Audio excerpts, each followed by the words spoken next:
Hello, welcome to this very special edition of the Pace Report. I'm Brian Pace, reporting live here at City Hall Park here in New York City. This morning, the Justice for Keyon Harrold Jr. rally took place here amongst civil rights activists as well as friends and family and the music community supporting Keyon Harrold and his son, Keyon Harrold Jr. On December 26, 2020, jazz trumpeter Keyon Harrold and his son were staying at the Arlo Hotel in Soho when an unidentified woman, as they were coming off the elevator, accused Keyon's son of stealing her cell phone. Now, what took place was Keyon recorded the incident that took place in the lobby of the Arlo Hotel in Soho. And the incident lasted for 5 minutes, but there's only 1 minute of video that took place. Now, the unidentified woman scratched Mr. Harrold and attacked his son. This caught waves all over the world by way of YouTube, Today's Show, Good Morning America, as well as Instagram. And today here at the rally is in support of Keyon Harrold Jr. Now, today's rally was spearheaded by the great Reverend Al Sharpton, as well as trial attorney for justice, Mr. Ben Crump. Today here on the Pace Report, you're going to see highlights of the Justice for Keyon Harrold Jr. And you're going to also hear some comments from the music community that came out in support Mr. Keyon Harrold and his son and family. Also, during this video, you're going to be able to participate as well as get information to sign the petition in support of Keyon Harrold Jr. So sit back, relax, and enjoy highlights of the Justice for Keyon Harrold rally, live here on the Pace Report, reporting live here at City Hall Park, here in New York City.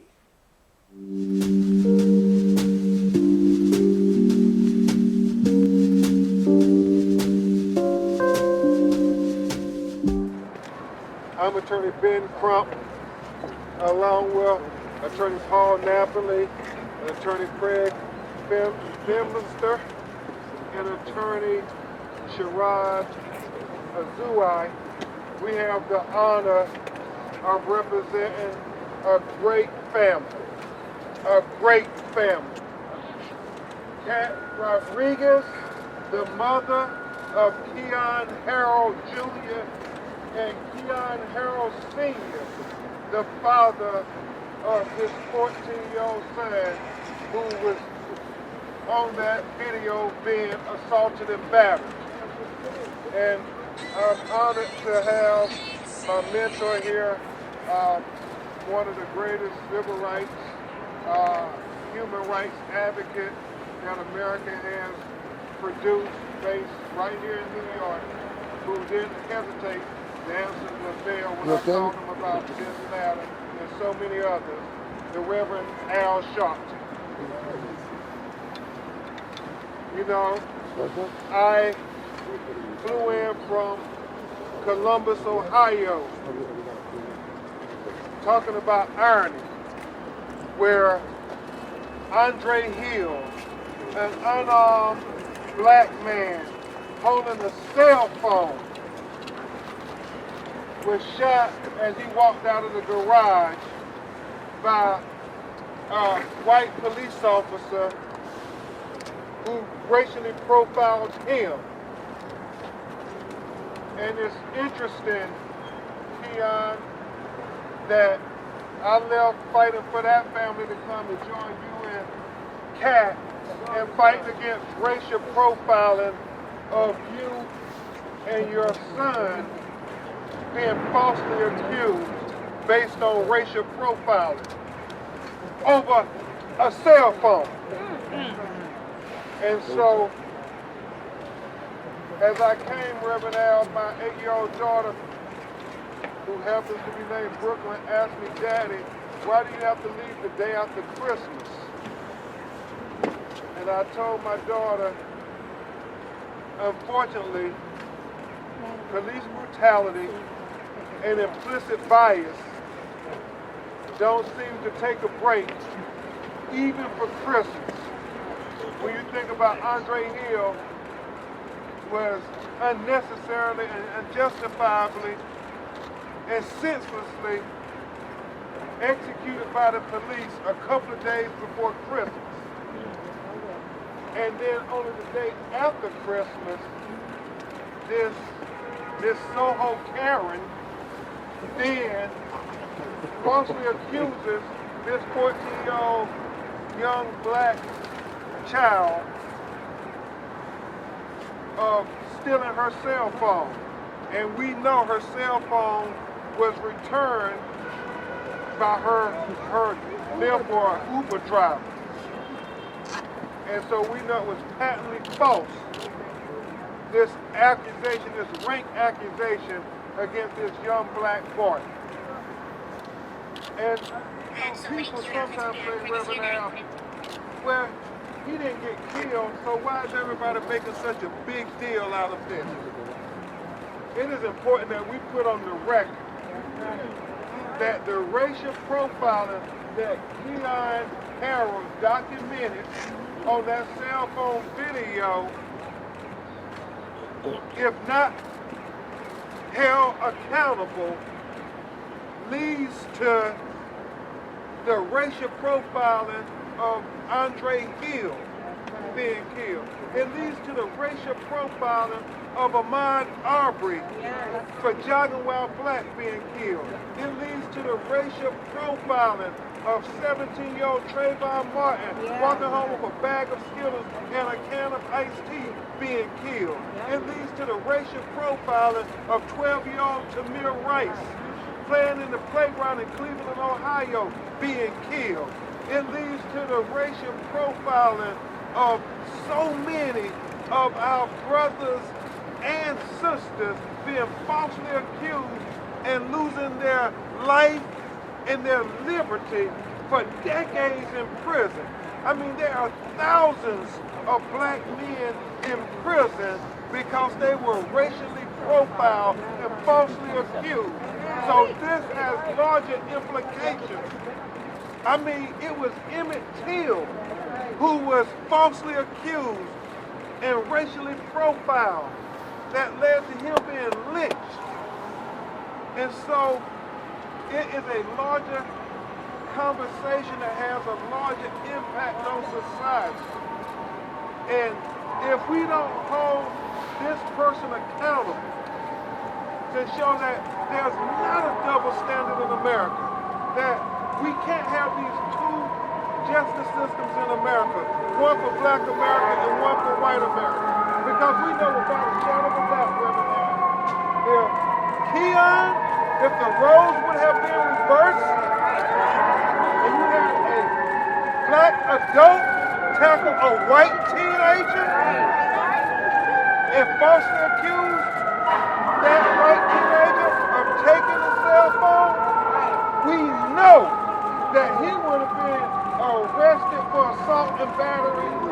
And so we're looking to the NYPD and we're looking to the Manhattan District Attorney to say, are you going to join in the racial profiling, or are you going to do your job and deliver equal justice to send a message not only to this family, not only to New York, but to America and the world, that equal justice under the law for all American citizens, so our children will know that it is unacceptable to racially profile them.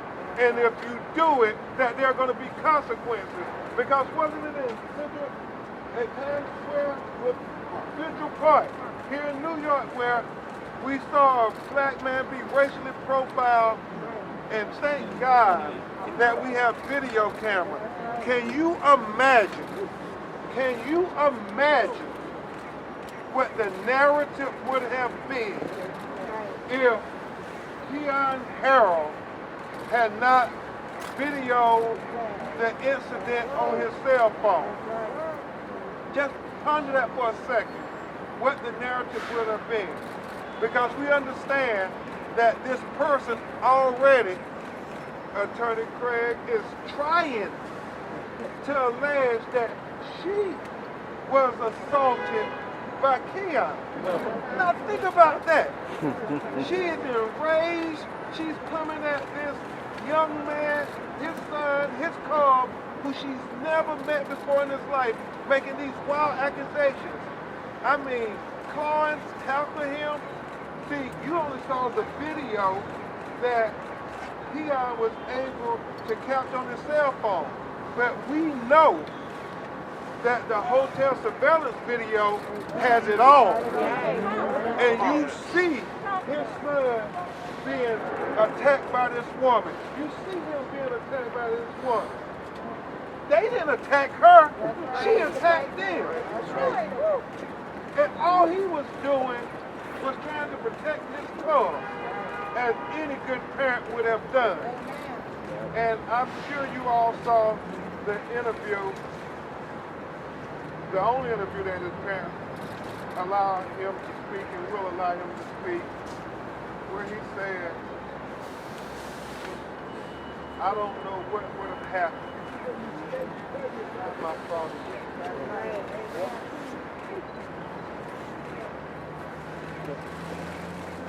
I don't know what would have happened if my father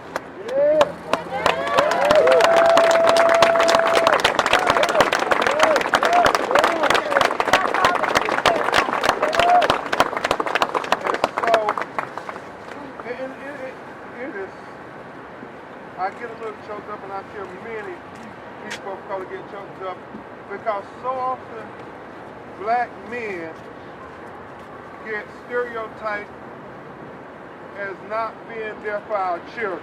Right. Well, thank God we have video documentation that we are here for our children, and that we love our children just as much as anybody else loves their children.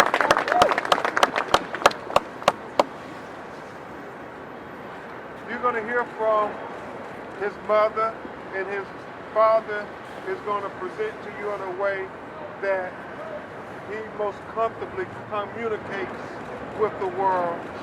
And then you're going to hear from my mentor, Reverend Al Sharpton, who has helped convene this meeting between the Manhattan Attorney General, Cy Vance Jr., after we leave here at this press conference and rally. Yeah. But before I introduce you to Kat Rodriguez, who you all saw her put her heart on her sleeve, because that was her boy, that was her baby. And we know the bond between a mother and son is probably the strongest of any other dynamic in the world. And you're going to hear from her as only a mother can. But I will say to all of you out here who are supporting this family, and all of you out across America and across the world who are supporting this family, it matters, because we have to stand united against racial profiling. Yeah. We have to defeat racial profiling, because our children are dying. Our children are losing their liberty over racial profiling and being falsely accused. The fact that we all standing here in solidarity tells America that we can do better, that we can be a better America, a more just America, an America where George Floyd gets to take a breath without having a knee on his neck for 8 minutes and 46 seconds. A more just America where Breonna Taylor gets to sleep in peace without the police busting open her door and mutilating her body with 6 bullets.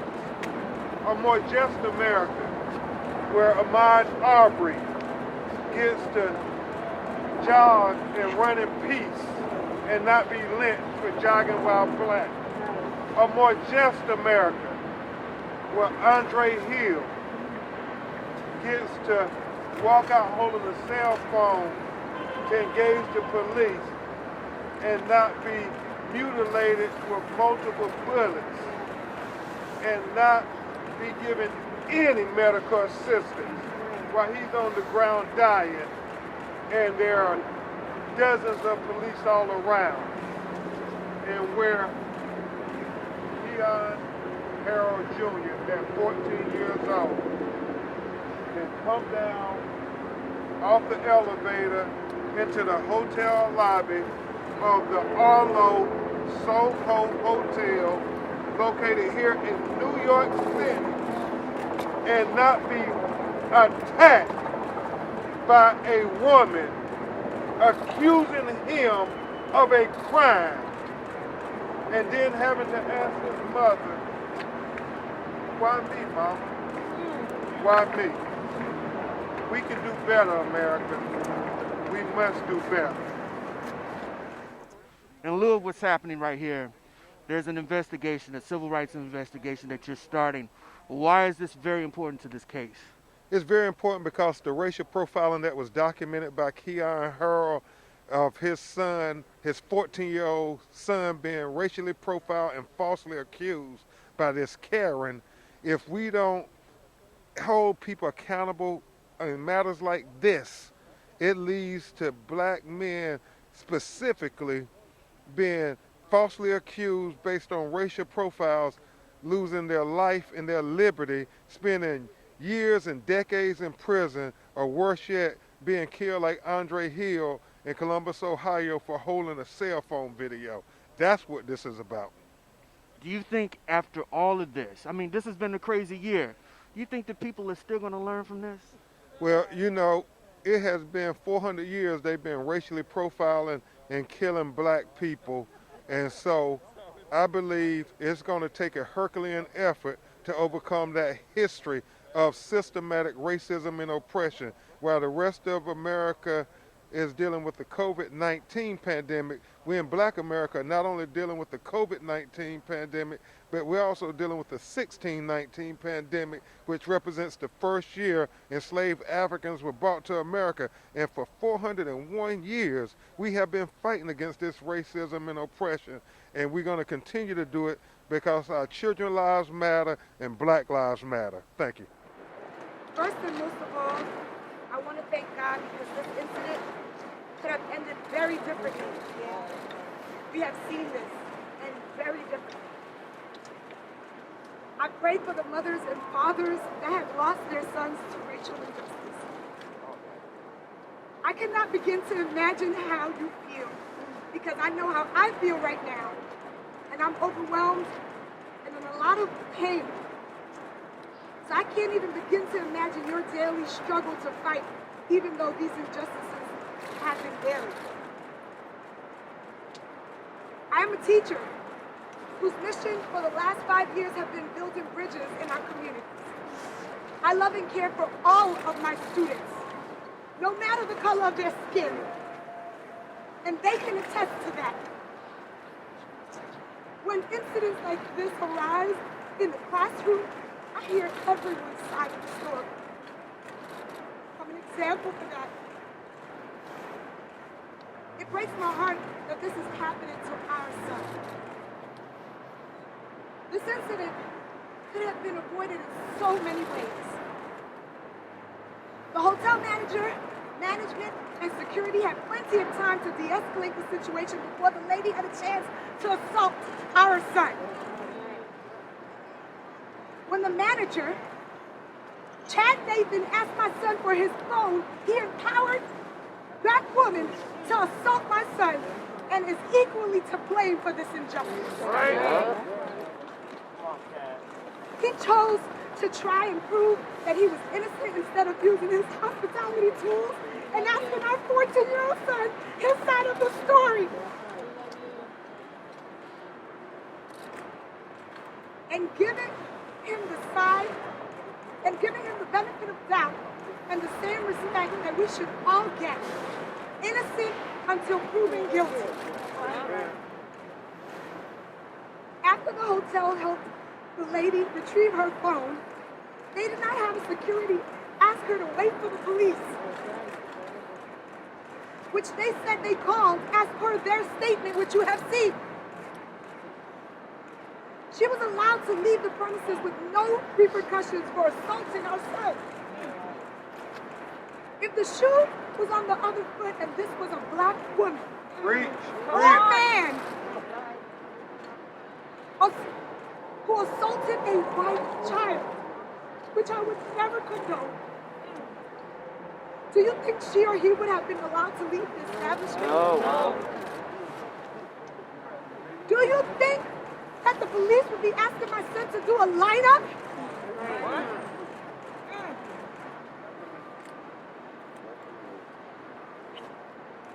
Even though they have footage, video footage from the hotel, the footage that the son's father took, and a photo of the perpetrator, do you think that they would have let them leave? Not a chance. I don't think they would have. I have witnessed my son's father be racially profiled so many times. He's from Ferguson, so y'all already know what happens now. I've seen him being put in handcuffs because he was mistaken for someone else that was tall and black who committed a crime. I have witnessed them hold him until proven innocent. Isn't it the other way around? Innocent until proven guilty? We are all supposed to have equal rights, but the reality is that we don't. So yes, this is a racial injustice issue. This narrative has to change. For my son to say, Mom, why me? Why did this lady and the manager think they could accuse me? And then after having the race conversation with him again, which I've had many times, then he said, and you've heard him say this, she was probably scared of me and threatened. No 14-year-old boy should be scared and threatened. They shouldn't have to feel scared or feel like they're threatening anybody. I don't care the color of your skin. Look at my color.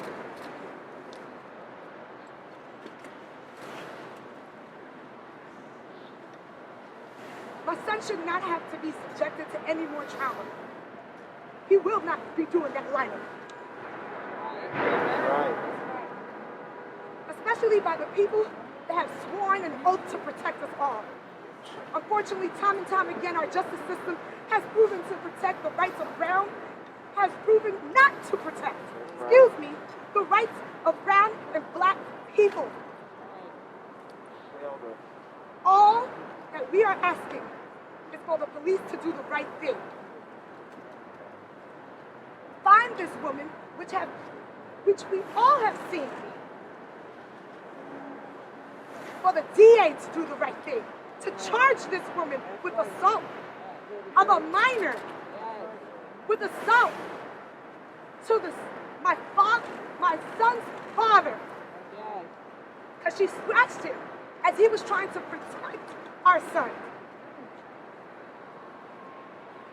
But the hotel, which I'm equally angry at, because hospitality, that's what you do. I've been in hotels all over the world. And you are trained to use those tools.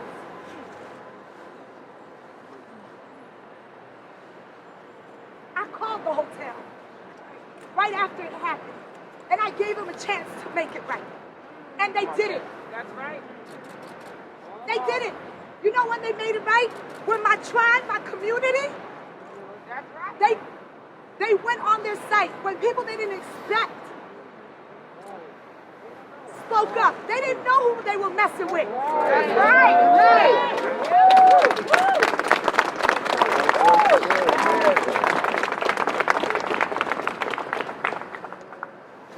I want hotels in any establishment to understand that when a young man or woman goes into their hotel, or old, any age, you treat them with the same respect.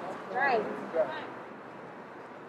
This fight is not only for our son, it's for all of our sons and daughters.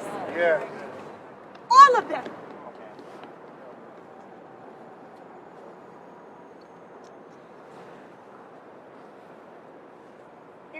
birth family that didn't have these connections.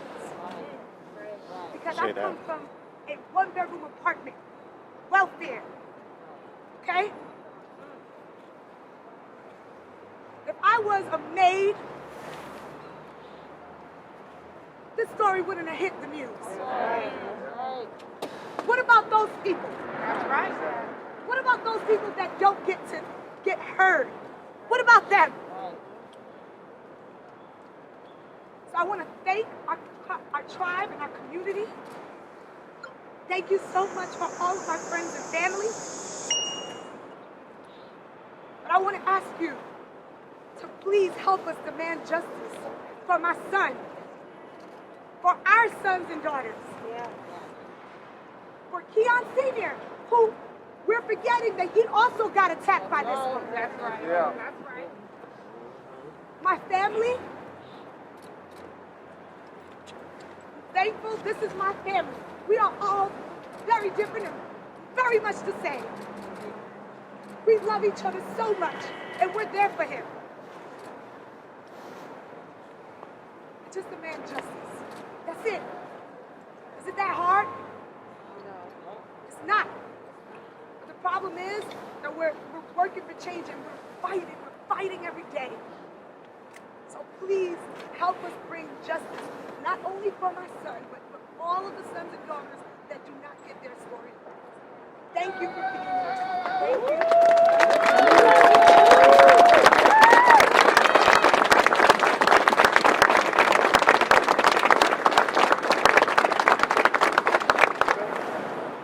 So thank you all, everybody, our tribe, music, industry, just everybody. Everybody who saw that video, who saw how it's not supposed to be. How it's not supposed to be. We literally were coming downstairs to have brunch, me and my son.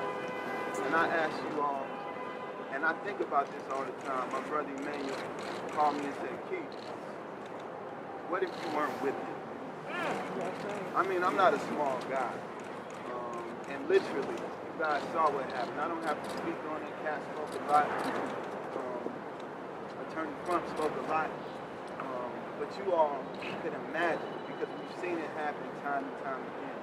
As a musician, as a trumpet player, my whole platform in music has always been about social justice and injustice. Me coming from Ferguson, knowing about Mike Brown, knowing about Trayvon, and thinking about all this stuff, I write music to lament these people. And unfortunately, this could have gone a lot. This could have gone very wrong. If I had come down after my son, you know, all these things I run back.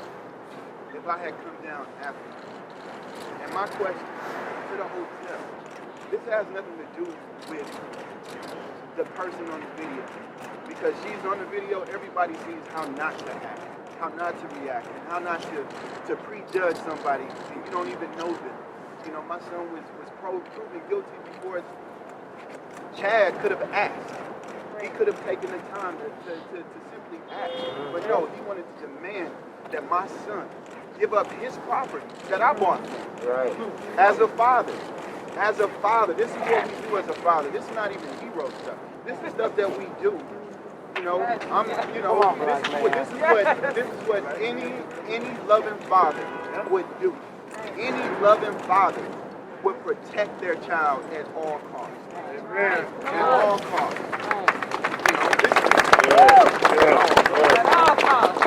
You know, in an establishment like the Arlo Hotel, which is the brand that it holds, that should never happen.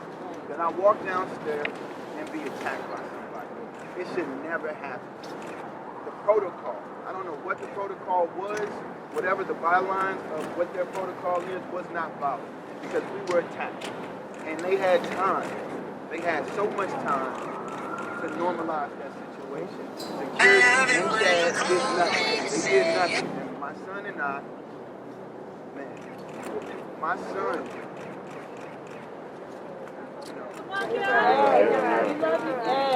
the idea of trauma, goes above any charge that could ever be had. I want my son to grow up whole. That's all we want. You know, I come from Ferguson, and this has been my passport. This has been my passport to the world. And I can't even come downstairs in New York City, prime New York City, and just go get brunch without being attacked and wrongfully accused of something. Everybody's heard the term, let me see your papers. Let me see your papers. That's what happened to me. That's what happened to my son. And that needs to stop. Because I'm a whole human. My son's a whole human. And I want him to be a whole man. I want him to have that opportunity. So many of our young brothers haven't had that opportunity to first of all, live and become whole men. We've seen what happens. We see, and not the fact that we see what happens to them, it's what we don't see. How many people end up in prison forever? How many people end up dead? Because of mistaken identity, quote unquote, because of wrongfully accused by so many people wrongfully profiled. And this needs to stop. And this is literally a microcosm.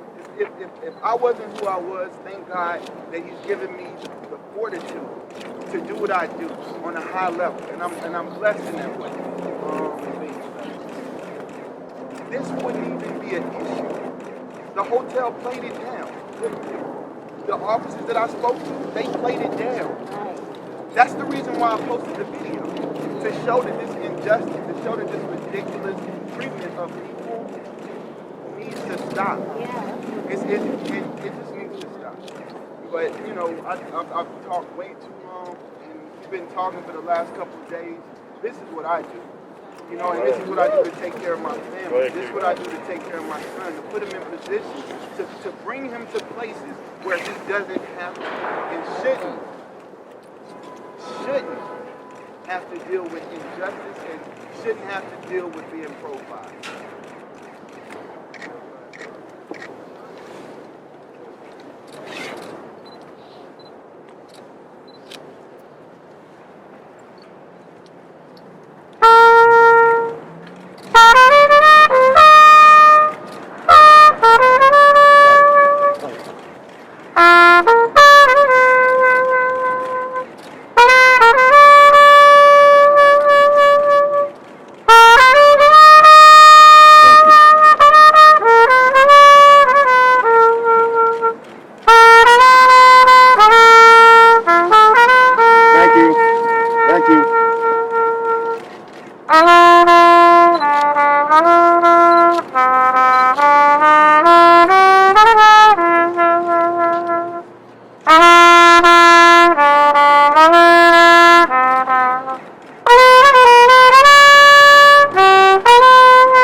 he asked whether I would reach out to the DA. I told him not only would I reach out, that we would join Keyon and the mother cat and the tribe to be here today. And I'll tell you why. I've been called by Attorney Crump and others in the situation going to Columbus next week. But what he didn't know is that when I saw this story, I thought about how I was one of those kids whose father never took him anywhere for Christmas. Never had brunch with my father. And for this black man to take his black son, put him in a hotel during a pandemic, and spend Christmas with him, with Kat and him raising them, two award-winning musicians, and to be assaulted because of the color of their skin. I wanted to stand with this man and this woman who provided for their son what many sons like me never had, and they're being criminalized for it. The arrogance and audacity of this woman to say she was assaulted. So let me get this right. He checked in a hotel with his son and said, let's go assault the first white woman in the lobby.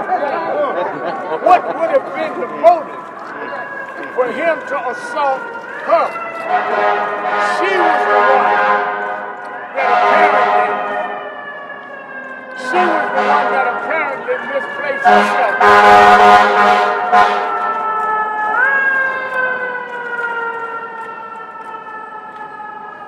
She was the one that apparently was looking for a crime. They were looking for lunch. So what would be the basis of an assault? What we will say to the district attorney, who I talked to yesterday, we're going from here there, is if she is saying that she was assaulted, put her in the grand jury and let her face perjury charges. Let her say under oath what she's saying in interviews. Put her in the grand jury and let her tell her story. Secondly, racial profiling is a crime in New York. Just like the lady that dealt with an accusation based on race in Central Park has had to face the same kind of situation this woman must face it. You cannot have justice when you want it. It has to be justice all of the time. So we come to stand with this family and this tribe. And we're all family now. Y'all gonna expand the tribe. I don't know if y'all let Baptist preachers in, but because we gonna be in this to get justice for Keyon represents all of our sons. There was a time a few years ago we had to fight about those that couldn't shop while black. Now you can't even go to the lobby of the hotel while black. That we dealt with shopping while black. We're going to deal with this. We demand full prosecution. We demand, if this woman is saying she was assaulted, put her in the grand jury. And let her put her hand on the Bible and take an oath and tell her story. If she won't do that, then we know clearly she knows she's taken an alibi to cover up a crime that was done to Keyon and his son. This man stood up for his son. Let me also say, the Arlo is as culpable or more because you fed into procedures that mean you profile. Here were people that were your patrons. They were the ones registered in the hotel that you were supposed to protect, and you were supposed to seek to find out that they were in any way inconvenienced, less known subject to some false accusation. You immediately took the side of someone else. I don't know if she was checked in there or not, but they got off the elevator. They were your guests, and you allowed them to be assaulted and them to be accused. Not only is the question resonating, suppose if Keyon Sr. had been there. Suppose if they hadn't found the cell phone. Suppose if the Lyft or the Uber hadn't returned the cell phone. We would be not going to Hogan Street to see the DA. We'd be going to get Keyon Jr. out. So how many young Keyons are at Rikers Island right now? How many young Keyons are in jail right now? That's why we're here. I know some of you say, well, he's all right. It's no big thing. It is a big thing to us. It's a big thing that every time we wake up and look at our children, we have to pray to God that someone doesn't violate their rights or take their life. And that's why we're here. Lastly, we didn't orchestrate this. I had no idea that Keyon was going to play today. And I certainly didn't know he was going to play America the Beautiful. But it reminded me, Attorney Crump, and Attorney Crump is always there. He's the Attorney General of Black America. And in fact, we don't have an Attorney General until after the inauguration. He's the Attorney General, period. But a few blocks from here, we suffered a traumatic and despicable act when the World Trade Centers went down. And I remember the morning after, I was called to go on KISS Radio that doesn't exist no more. And they said we're going to synchronize 100 stations around the country. We're going to play America the Beautiful. And they asked me to speak after they played the rendition. Keyon, the rendition they played that morning was America the Beautiful, sung by Ray Charles. And as I sat in that studio, I thought about how Ray, who I knew because I grew up as a surrogate son to James Brown, so I got to meet Ray a few times. And I said, Ray was blind since he was a child. He's singing about America the Beautiful for spacious skies, amber waves of grain. He never seen spacious skies. That's right. He never seen amber waves of grain. He never seen purple mountains. But he believed in what he didn't see. As Keyon was playing today, we never seen America the Beautiful. We never experienced America the Beautiful. But we keep singing it. That's why he chased it when we shall overcome. That if we keep on marching, if we keep standing together, if the tribe will protect his own, we shall overcome and make America the Beautiful for everybody. We can't see it, but we're going to make it happen.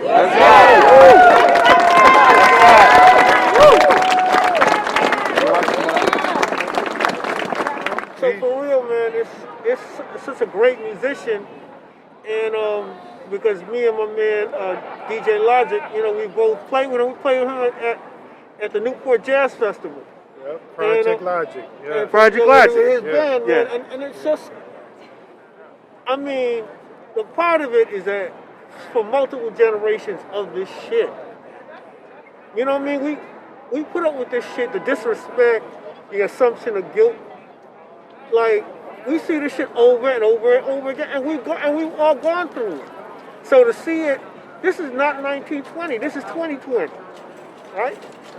This is that shit from back in the days, you know what I mean? When a white person could just demand, you know, what you doing here, you know what I mean?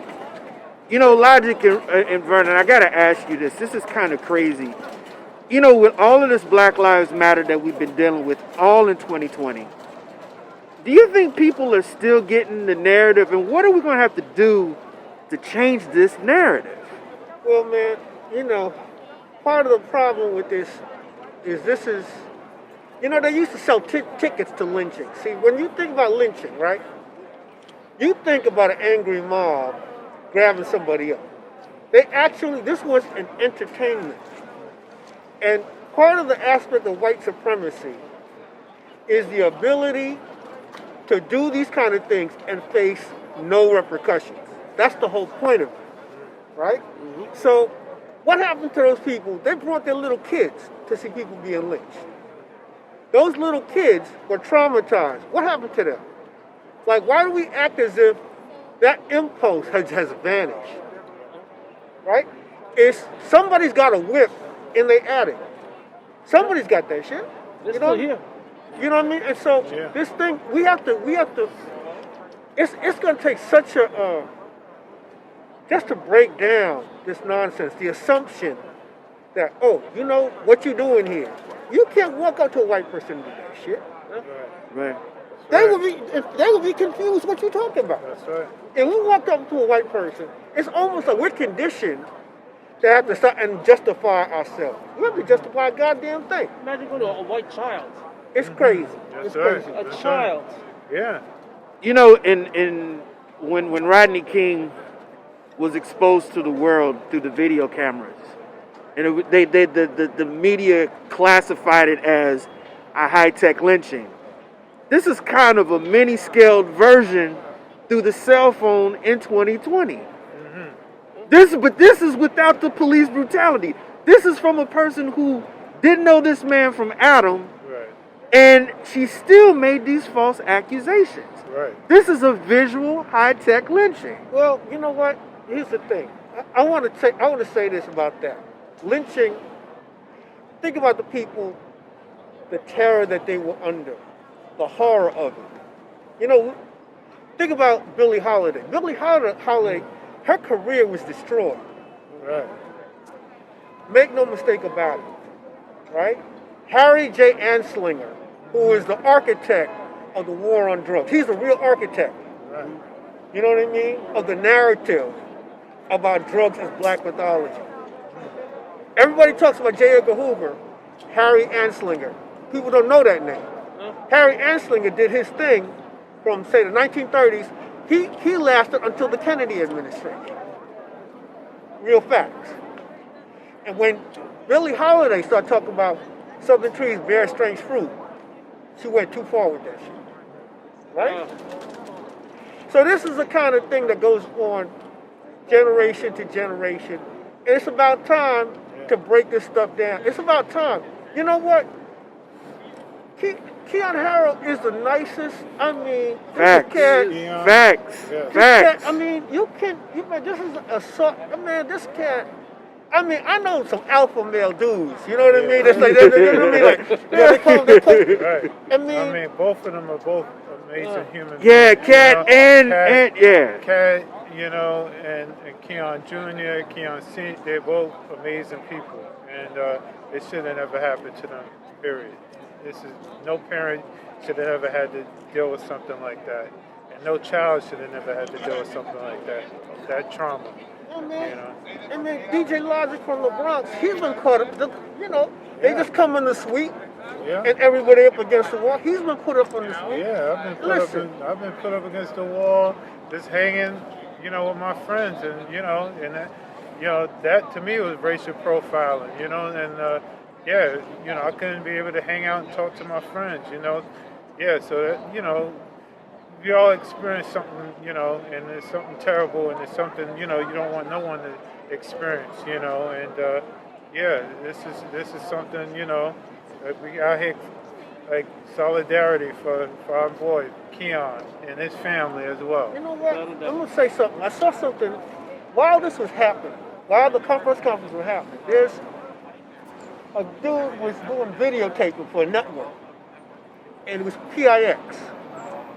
He had a camera on a pole, and a photographer, African American photographer, was getting his shots, and he was just getting his shots, and the camera operator started to get aggressive. Camera operator was white, photographer was black. And all of a sudden, I'm thinking, y'all are covering the event. And the dude started like, was like, I don't care, get the fuck. He just started getting aggressive, and it's like, the dude is not the photographer is a professional too. He's very aware of what he's, but this cat, his anxiety, see, this is the thing, this is racialized anxiety type shit. You can't take your anxieties. You know, I'm sure this woman is suffering from whatever she's suffering from. Yeah. But you just can't take, you know what I mean? It's not an You excuse. can't, we're not the object. You can't take your anxieties and project and treat us as the object for your catharsis. No.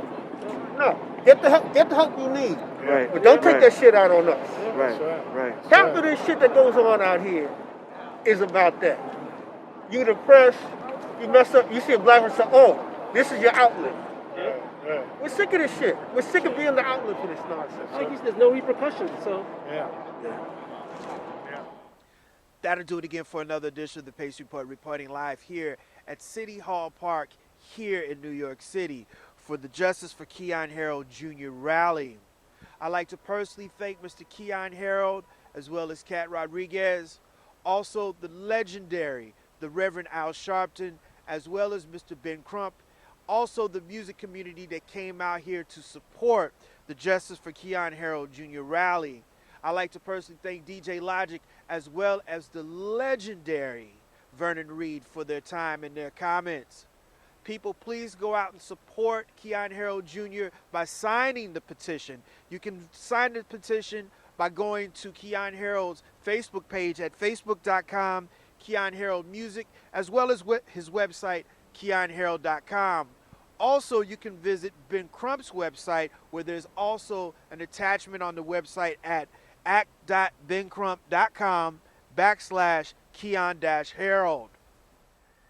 Please visit my website, thepacereport.com, for my weekly column as well as my past segments, as well as like, share, and subscribe to these videos here on YouTube and Vimeo.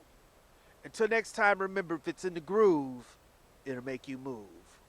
Till next time, peace.